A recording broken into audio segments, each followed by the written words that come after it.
Une histoire banale, typique, marié depuis presque 10 ans, je croyais avoir un mariage solide, avant de découvrir que ce n'était pas aussi vrai que je le pensais.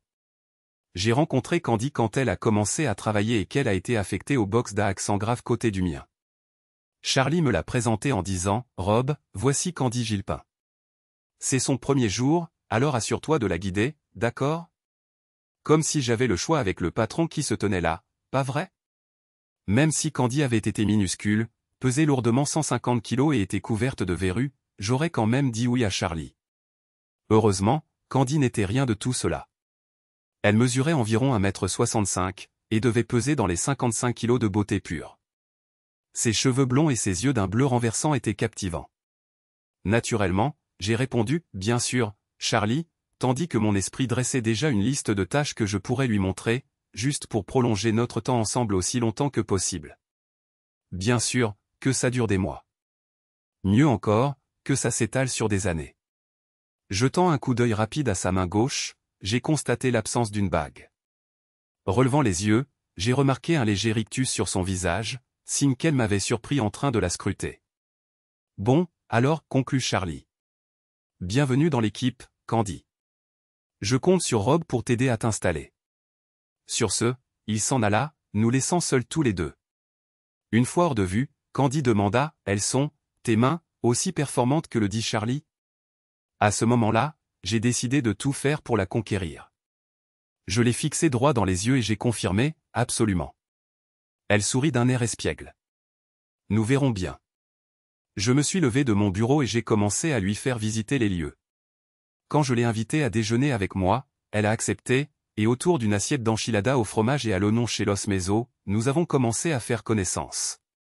Elle m'a avoué qu'après l'université, elle avait distribué de nombreux CV, et que notre entreprise l'avait finalement appelée pour un entretien, lui avait offert un poste, et qu'elle l'avait accepté. Son fiancé de l'époque, au chômage, avait refusé de déménager dans le Colorado.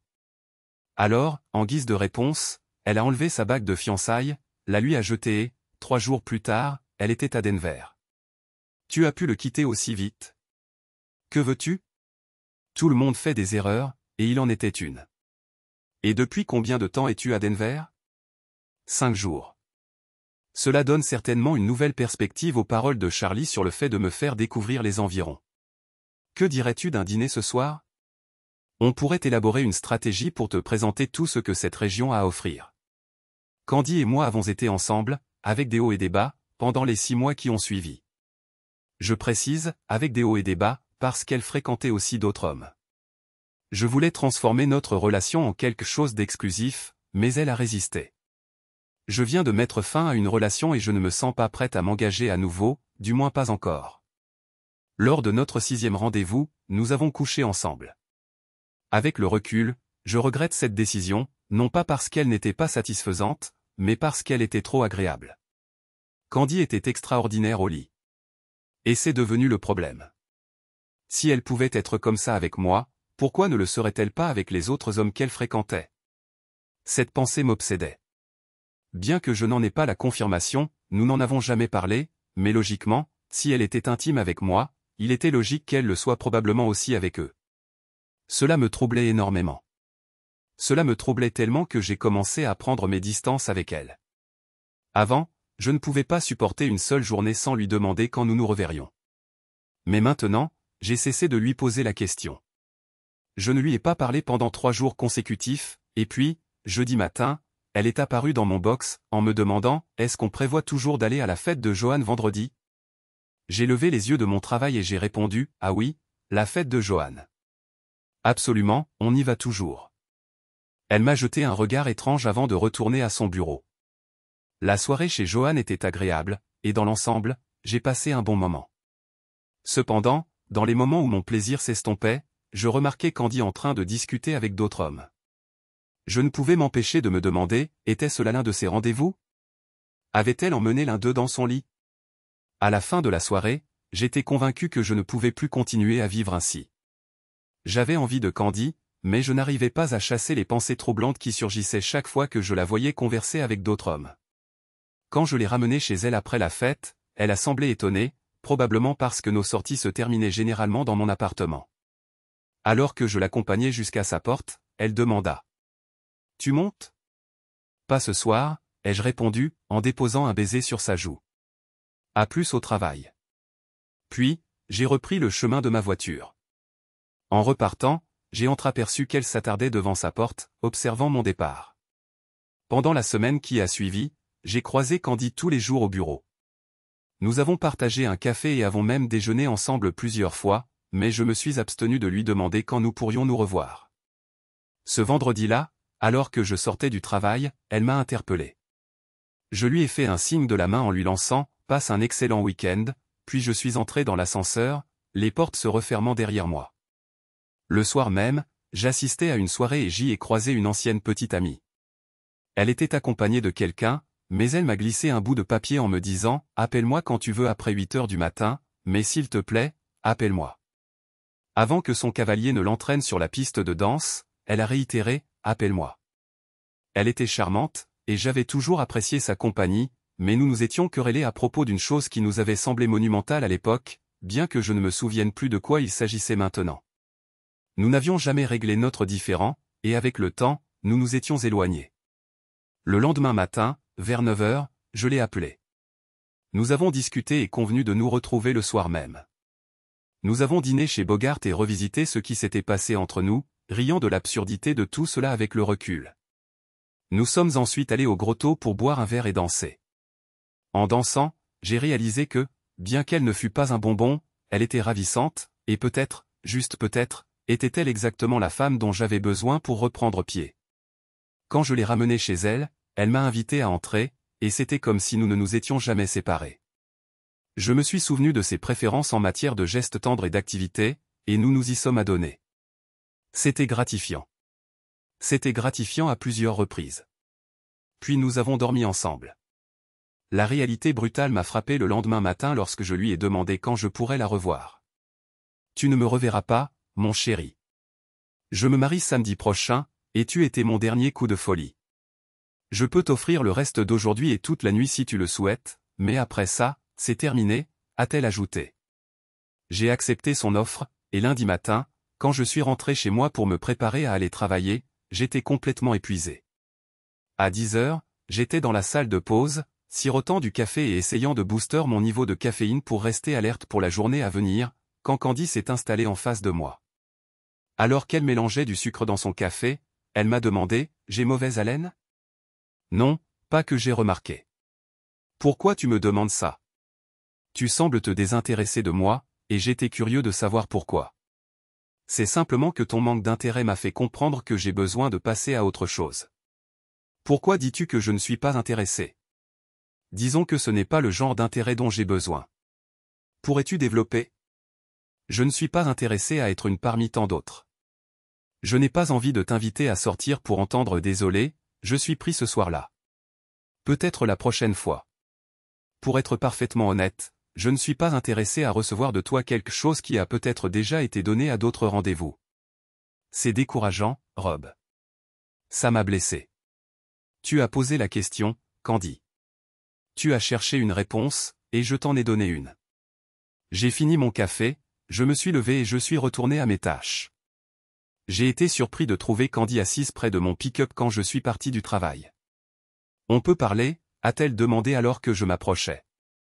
Autour d'un café ou d'un verre? Ni l'un ni l'autre. Ici, ça suffit. Elle a expiré et croisé mon regard. Tu m'as blessé, Rob. Cette remarque sur le fait de partager quelque chose avec d'autres rendez-vous était tout à fait déplacée. Si tu as quelque chose comme ça, je te garantis que ça ne vient pas de moi.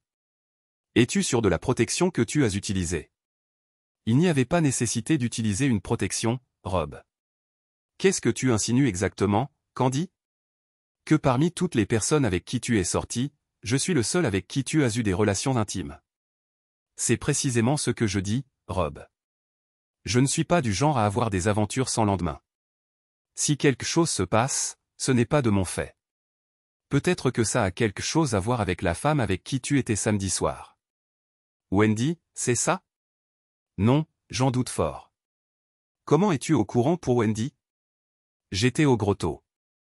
Je vous ai vus tous les deux. Qu'est-ce que tout ça, Candy?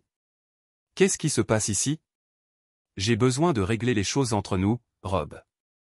Plus tôt aujourd'hui, tu as affirmé que je ne m'intéressais pas à toi, mais tu te trompais. Je t'ai demandé si tu avais perdu tout intérêt pour moi parce que je craignais que ce ne soit vrai. Tu n'as montré aucune initiative pour être avec moi depuis des semaines maintenant. Et puis, samedi soir, je t'ai vu danser collé serré avec cette femme. Cela a été un tournant pour moi. J'avais l'intention de t'inviter à dîner ce soir, mais tout a dégénéré. Que entends-tu par tournant? Quand je t'ai vu avec cette femme samedi soir, j'ai réalisé que je pouvais te perdre au profit de quelqu'un d'autre. Me perdre? Tu ne m'accordais manifestement aucune valeur, alors comment pouvais-je te perdre au profit de quelqu'un d'autre? Si tu tenais à moi, tu ne verrais pas d'autre personne. Tu ne m'aurais pas repoussé quand je t'ai invité à sortir. Et si tu me voulais vraiment, tu ne m'aurais pas éconduit juste parce que tu avais d'autres projets. Bien sûr que je t'ai éconduit. Comment aurais-je pu expliquer que je ne pouvais pas sortir avec toi et qu'on me voit ensuite avec quelqu'un d'autre? J'avais besoin d'être honnête avec toi, Rob. Candy, tu ne comprends pas. Si tu me voulais vraiment, j'aurais été la seule personne avec qui tu passais du temps. Laisse-moi clarifier les choses, Rob. Quand j'ai rencontré Walter, je suis tombée follement amoureuse instantanément. Il était beau, intelligent, spirituel et promis à une carrière brillante, le partenaire idéal. Nous sommes sortis ensemble pendant 9 mois et, lorsqu'il m'a demandé en mariage, j'ai eu l'impression d'avoir décroché le gros lot. Mais ensuite, il a perdu son emploi. Trouver un autre travail s'est avéré difficile, et il n'a pas tardé à ne plus pouvoir payer son loyer.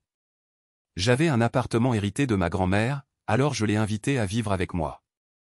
Au début, tout était merveilleux, comme la phase de lune de miel d'un jeune couple. Le temps passait, et il n'avait toujours pas trouvé de nouvel emploi.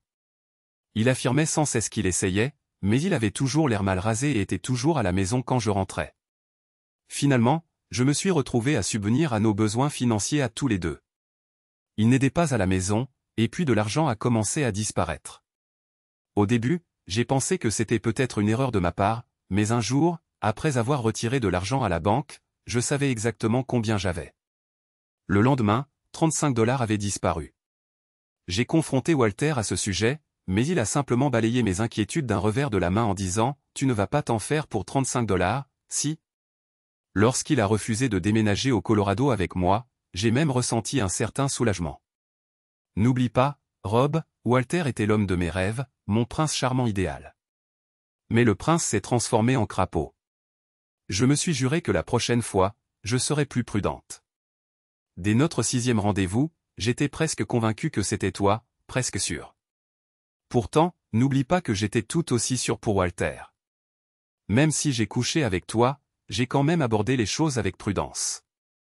J'ai décidé que ça ne ferait pas de mal de fréquenter quelques autres personnes, juste pour m'assurer que cette fois, je prenais la bonne décision. Ce que j'ai fait, Rob, c'est te considérer comme acquis. Tu me désirais, nous sommes devenus intimes, et j'ai supposé que je t'avais, que tu serais toujours là une fois que je me serais enfin décidé. Mais tu as brusquement cessé de me contacter, d'organiser des sorties, et je t'ai vu avec une autre femme. Pour la première fois, j'ai eu l'impression de te perdre. Alors, où veux-tu en venir, Candy? Je veux dire, Rob, que je ne veux pas te perdre. 3 mois plus tard, nous nous sommes mariés. Nous étions tous les deux d'accord pour ne pas vouloir d'enfants, alors, pour éviter d'avoir recours à des contraceptifs comme la pilule ou le diaphragme, j'ai subi une vasectomie. Sans enfants, Candy et moi nous sommes consacrés entièrement l'un à l'autre et à nos carrières. Notre mariage a duré 8 ans, avec les hauts et les bas habituels que tous les mariages connaissent. 2 semaines après notre 8e anniversaire, mon frère Tom m'a approché avec une proposition, rejoindre une start-up prometteuse avec lui. Candy et moi avons étudié les possibilités et nous avons tous deux conclu que l'entreprise était très prometteuse. Rejoindre la société au stade initial pouvait générer des bénéfices importants. Son revenu et les fonds que nous avions économisés nous permettraient de tenir jusqu'à ce que l'entreprise devienne rentable, alors j'ai décidé de me lancer. 12 mois plus tard, la société a finalement commencé à prendre de l'ampleur et à générer des bénéfices, mais cela a demandé d'énormes efforts, de nombreuses nuits blanches et des week-ends interminables au bureau. Ces soirées tardives et ces week-ends prolongés ont mis à rude épreuve ma vie de famille. Candy était de plus en plus découragée par le manque d'attention, et notre intimité a diminué. Nous sommes passés de 3 ou 4 soirées par semaine à 2, et parfois une seule. Ce n'était pas par manque de désir de ma part, j'étais simplement épuisé quand je rentrais à la maison. Je n'ai cessé d'assurer à Candy que si elle pouvait juste être patiente, les choses s'amélioreraient. Je fais tout ça pour notre avenir, Candy. Je sais, Rob, mais je suis encore jeune et j'ai des besoins que tu devrais satisfaire. Finalement, le travail acharné a porté ses fruits. L'entreprise a prospéré, et ses soirées tardives ont cessé, sauf en cas d'urgence occasionnelle. La situation à la maison s'est améliorée, et Candy et moi avons recommencé à faire l'amour 3 ou 4 fois par semaine. 3 semaines avant notre 10e anniversaire, j'étais assis à mon bureau au travail lorsqu'un courriel d'info est apparu. Je l'ai ouvert, et son contenu a fait basculer mon monde. Savais-tu que pendant que tu travailles sans relâche, ta femme en reçoit d'autres? Les mardis et jeudis, de midi à 2, au Super 8 Motel sur la 14th Street. Vas-y et vérifie. J'ai fixé l'écran, hésitant à admettre la vérité, espérant que c'était une mauvaise blague. Pourtant, en même temps, je comprenais à quel point il serait facile de le vérifier. Info le savait aussi. Il pourrait quand même s'agir d'une farce cruelle orchestrée par quelqu'un qui m'en voulait à moi ou à Candy. Peut-être que quelqu'un cherchait à me pousser à rentrer en trombe à la maison, à la confronter et à détruire mon mariage pour rien. Si c'était leur intention, ça n'arriverait pas. Avant de dire quoi que ce soit, je devais voir de mes propres yeux. Ce soir-là, je n'avais pas de travail urgent, mais je suis resté au bureau exprès, priant pour que Candy soit endormie à mon arrivée. J'étais certain que si elle me remarquait, elle sentirait que quelque chose n'allait pas. Candy n'était pas du genre à laisser les choses traîner, elle me harcelait avec insistance jusqu'à ce qu'elle comprenne ce qui me tracassait. Je n'aurais jamais dévoilé la vérité, mais elle pouvait déduire suffisamment de mon comportement. Si cet email était authentique, elle devait cesser ses agissements, du moins jusqu'à ce que la situation se calme. Arrivée enfin chez moi, elle dormait déjà, et j'ai pris soin de me lever et de quitter les lieux avant qu'elle ne se réveille le lendemain matin. À 11h30, j'ai garé un véhicule emprunté devant le Super 8. À 12h10, Candy est arrivée sur le parking, visiblement dans l'attente de quelque chose ou de quelqu'un. À 12h05, Jason Catron, un collègue de Candy, s'est garé à côté d'elle. Ils ont baissé leurs vitres et échangé quelques mots, après quoi Jason est sorti de sa voiture et s'est dirigé vers la réception du motel. 5 minutes plus tard, Jason et Candy sont entrés dans la chambre 214. Je ne suis pas resté pour vérifier s'ils y sont restés jusqu'à 2h du matin. Leur seule présence là-bas me révéla ce que je devais comprendre. J'aurais pu exécuter mon plan pendant qu'ils étaient dans le motel, mais je voulais un maximum d'humiliation. Alors, j'ai attendu. Assis dans ma voiture, garée juste à côté de celle de Jason sur le parking à côté de leur immeuble de bureau, je l'ai observé sortir. Je l'ai laissé s'approcher presque complètement de sa voiture avant de sortir pour lui barrer le chemin. Il semblait qu'il avait une idée de ce qui allait se passer, car ses yeux se sont écarquillés et il a tenté de m'éviter. Je l'ai attrapé par l'épaule, je l'ai retourné et je lui ai donné un coup de poing en pleine bouche de toutes mes forces.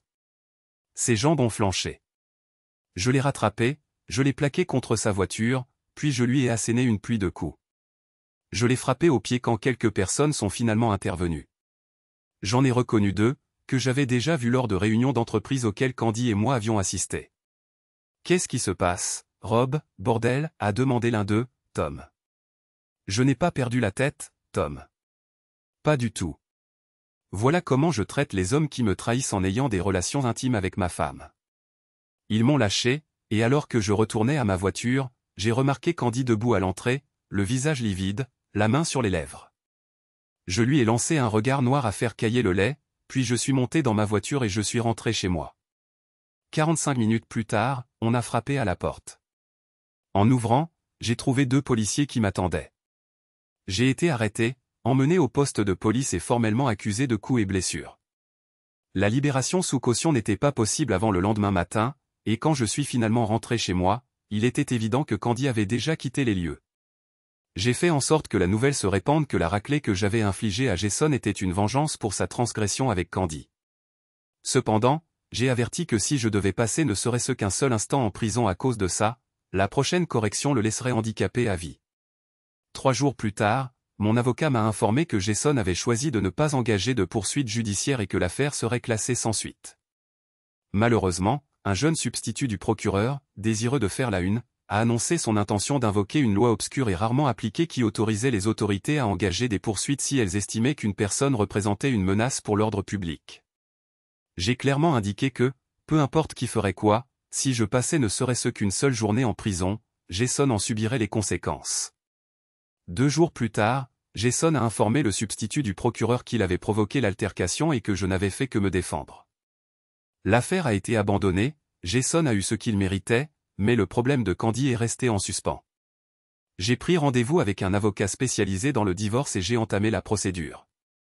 2 semaines après avoir réglé mes comptes avec Jason, Candy m'a contacté et m'a demandé une conversation. Je lui ai dit que tout ce qu'elle avait à dire n'était ni nécessaire ni souhaité par moi. La seule chose que je voulais d'elle, c'était sa coopération pour signer les documents de divorce dès qu'il serait prêt. Peut-être que tu n'as pas envie d'écouter, et peut-être que tu n'es pas obligé, Rob, mais j'ai besoin d'exprimer ça. S'il te plaît, Rob, ça ne prendra pas plus de 15 ou 20 minutes.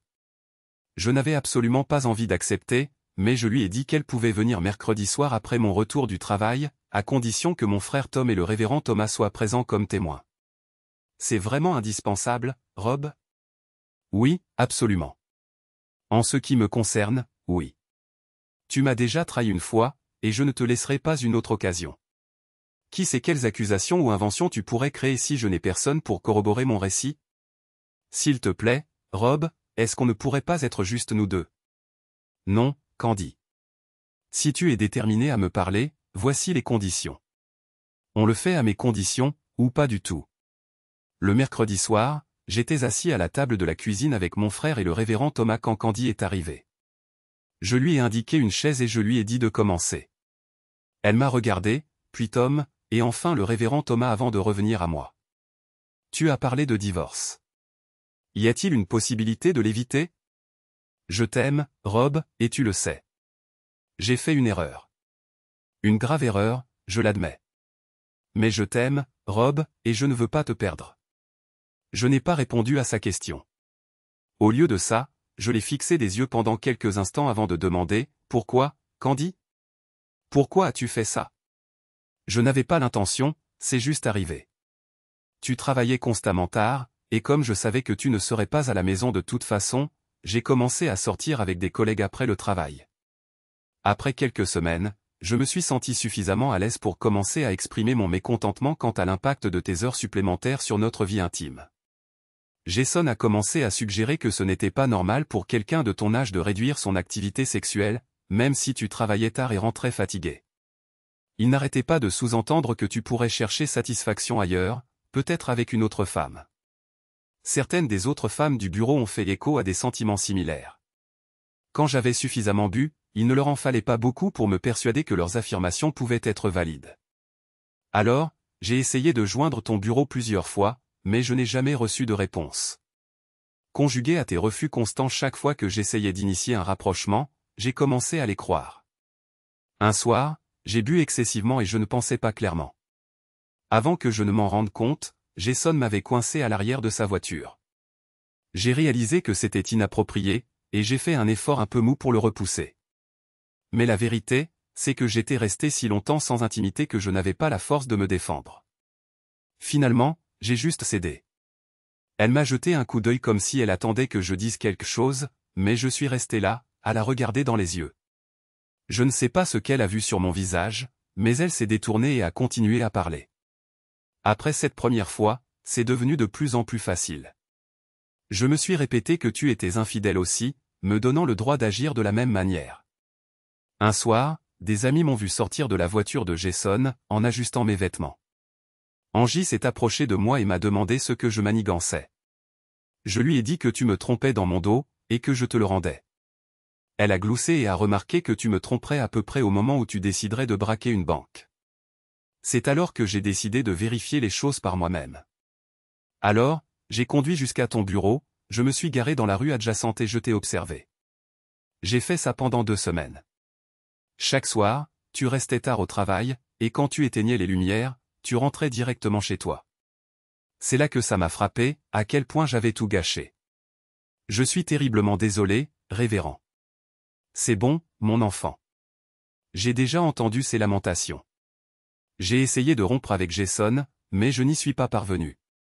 Je ne sais pas vraiment comment l'expliquer. Jason n'était même pas particulièrement doué au lit, mais le caractère illicite de nos actions m'excitait. On pourrait dire que je suis devenu accro au frisson de la trahison. Tu continuais à faire des heures supplémentaires, et j'avais toujours envie de sexe, alors je me suis dit que je continuerais à voir Jason jusqu'à ce que tu réduises tes heures de travail. Candy, je ne fais plus d'heures supplémentaires depuis 6 mois. Je le sais, Rob. Et j'ai essayé d'arrêter de voir Jason, mais même après que notre intimité ait repris normalement, l'attrait de la liaison me ramenait sans cesse vers lui. Je me suis excusé en me disant que tu ne le découvriras jamais, et que je te fournissais toute l'affection et l'attention que tu pouvais souhaiter, donc tant que je m'occupais de toi, ça n'avait pas d'importance. Je t'aime, Rob. Je le jure devant Dieu, je t'aime vraiment. Ce n'était que l'aspect physique avec Jason. S'il te plaît, Rob, on peut arranger ça. Tu sais que je t'aime. Elle m'a regardé, l'espoir brillant dans ses yeux. Mais ce qu'elle espérait n'allait jamais se matérialiser. Pas question. Ce n'est pas moi. Je suis désolé, Candy, mais tu aurais dû mieux évaluer ma réaction. Ton affirmation selon laquelle ce n'était que physique avec Jason et non de l'amour n'a aucun poids pour moi. Tu m'as trahi. Tu as trahi mon amour pour toi et jeté tout ce que nous avons construit ensemble juste pour satisfaire tes désirs sexuels quand je n'étais pas disponible. As-tu seulement envisagé que j'aime le sexe autant que toi, mais que je m'en sois abstenu parce que je me concentrais sur la construction de notre avenir? Non, naturellement, tu n'y as pas pensé. Tu n'as pas pensé à moi une seule fois quand tu t'es précipité dans le lit de Jason. Maintenant, tu es ternie, Candy. Tu as perdu ta pureté, en ce qui me concerne, et je ne peux pas m'imaginer te toucher à nouveau. Tu t'es dit que je ne le découvrirai jamais. Mais maintenant, je le sais, Candy. Et la réalisation que tu as pu me faire ça, nous faire ça, me remplit de révulsion. Non, Candy, je ne peux pas pardonner et oublier. C'est fini. À l'instant où je t'ai vu te garer sur le parking de ce Super 8, c'était terminé. Comment l'as-tu découvert? J'étais si prudente. Je lui ai parlé de l'email qui m'a mené au motel, et j'ai vu ses lèvres se contracter, un changement se produisant dans son regard. Plus d'espoir, Rob? Plus d'espoir pour nous? Aucun. J'ai vu une larme solitaire couler sur sa joue avant qu'elle ne se lève et s'éloigne silencieusement. Il n'y a pas eu de divorce. Candy et moi sommes toujours légalement mariés, et je ne vois pas l'intérêt d'engager un avocat et de supporter les frais qui en découlent, vu que ça ne changerait rien. Si jamais je rencontrais quelqu'un et que je me sentais vraiment lié à elle au point de construire quelque chose de sérieux, alors peut-être que je ferais cette démarche. Candy n'a pas l'intention de demander le divorce non plus, pas avant une quinzaine, voire une vingtaine d'années au moins. Ce soir-là, après être sortie de notre cuisine, elle est partie à la recherche de Jason. Ils se trouvaient dans leur ancien repère, le bar où ils avaient l'habitude de boire un verre ensemble après le travail. Selon des témoins oculaires, elle s'est approchée de lui, l'a traité d'incapable et de vaurien, puis lui a lancé « Tu ne pouvais pas simplement laisser les choses en l'état?